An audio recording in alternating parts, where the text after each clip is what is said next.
Le grand direct de la santé, la suite avec Jean-Marc Morandini. Et autour de la table aujourd'hui, le docteur Marcel Ichou, Isabelle Quenin, le docteur Gérald Kierzek et notre psychologue Sabrina Philippe. Alors, on va aborder un sujet un peu plus sérieux. On va parler de perdre son emploi, se retrouver au chômage, qui provoque incontestablement une nouvelle organisation dans son quotidien. Mais ce que l'on sait moins, c'est que le chômage influe aussi sur notre comportement. Alors, on va d'abord faire un constat, Sabrina, et puis ensuite, on va donner des trucs et des astuces, puisqu'on veut positiver également les choses, des trucs et des astuces pour essayer de garder le moral et de garder de la bonne humeur.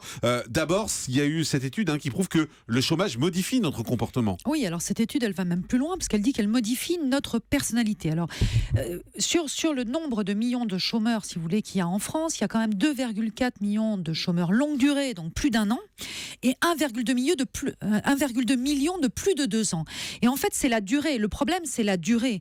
C'est pas évidemment ce chômage des premiers mois, mais c'est quand ça commence à s'étirer sur un an et plus. Alors, qu'est-ce qu'elle met en évidence, cette étude anglaise d'ailleurs ?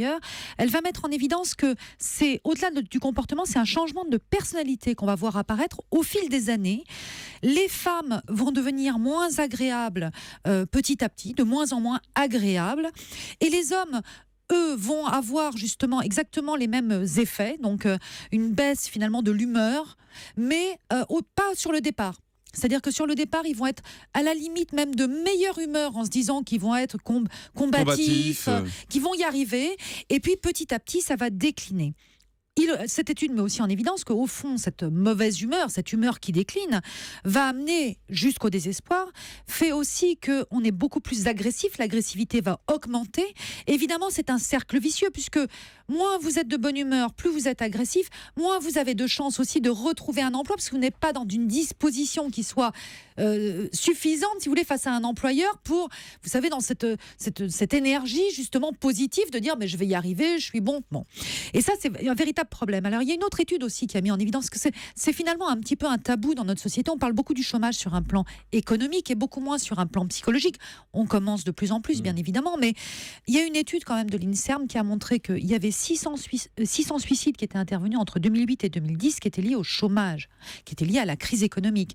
Et sur le plan de la santé, quand même, c'est 14 000 personnes qui perdent la vie chaque année. Pourquoi ? Parce que les risques d'infarctus et d'AVC en période de chômage augmente de 80%. Wow. Infarctus et AVC, plus 80% de risques suite à une période de chômage. Et évidemment aussi des comportements à risque tels que l'augmentation du tabac. Vous fumez toute la journée parce que vous n'avez rien d'autre à faire. De l'alcool, évidemment, pour penser cette solitude qui s'installe.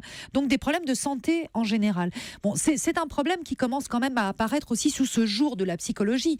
On n'envisage plus maintenant seulement que la baisse des revenus, parce que évidemment, les conséquences du chômage, c'est cette baisse de revenus. Mais évidemment, vous le pensez bien, enfin très logiquement, c'est un isolement social. C'est-à-dire que vous n'avez plus justement cette vie sociale, cette vie professionnelle. Il n'y a plus de contact avec les gens, il n'y a plus d'amis. Exactement, voilà, donc ça commence comme ça. Ça commence comme ça, finalement. La journée du chômeur, elle commence comme ça. Et puis on s'embête aussi sans doute au quotidien, dans la journée, parce que quand on n'a pas de travail, il faut trouver des choses à faire aussi. Mais bien évidemment, donc cet isolement social, c'est évidemment qui va créer une dévalorisation, qui va créer une perte de repères, parce que qu'est-ce que vous faites ? Vous vous levez le matin, pourquoi ? Beaucoup se demandent. Au bout d'un certain temps, et puis qui va entraîner, et on le sait maintenant, c'est avéré, de la dépression et de la culpabilité à ne pas retrouver. C'est-à-dire qu'il y a une culpabilité au quotidien de se dire encore un jour où j'ai pas retrouvé. Donc pourquoi je retrouve pas ? Est-ce que c'est de ma faute ? Est-ce que je ne suis pas assez performant pour pouvoir retrouver ? Alors ça c'est le constat. On va essayer de positiver un peu en essayant de trouver des trucs et des astuces pour tenir le coup et puis pour affronter cette période qui est toujours une période difficile dans la vie et surtout quand ça dure. Voilà. Alors surtout quand ça dure, et ça dure de plus en plus aujourd'hui malheureusement. C'est ça qu'il faut bien avouer. Donc il faut considérer le chômage non plus comme un sprint, finalement, pour retrouver un emploi, mais comme une course de fond. Ça, c'est très important de l'envisager comme ça dès le départ, si vous voulez. Et de ne pas se mettre en attente de cette reprise. Parce que bien souvent, ce qui se passe, c'est que vous vous retrouvez au chômage, vous avez une période de deuil de votre ancien emploi, de votre vie d'avant, et puis vous êtes dans cette attente permanente de reprendre exactement, finalement, une activité qui serait similaire. Et dans cette attente, vous êtes en arrêt. Vous dites, bon, de toute façon, je ne vais rien entreprendre puisque ça peut arriver du jour au lendemain. Exactement, je vais retrouver un emploi, donc je ne bouge pas, j'attends de retrouver un emploi. Et c'est tout à fait ce qu'il ne faut pas faire, puisqu'aujourd'hui, c'est une course de fond. Ça prend du temps, bien souvent, de retrouver un emploi. La première chose à faire, c'est de garder un rythme de vie. Ça, c'est très, très important.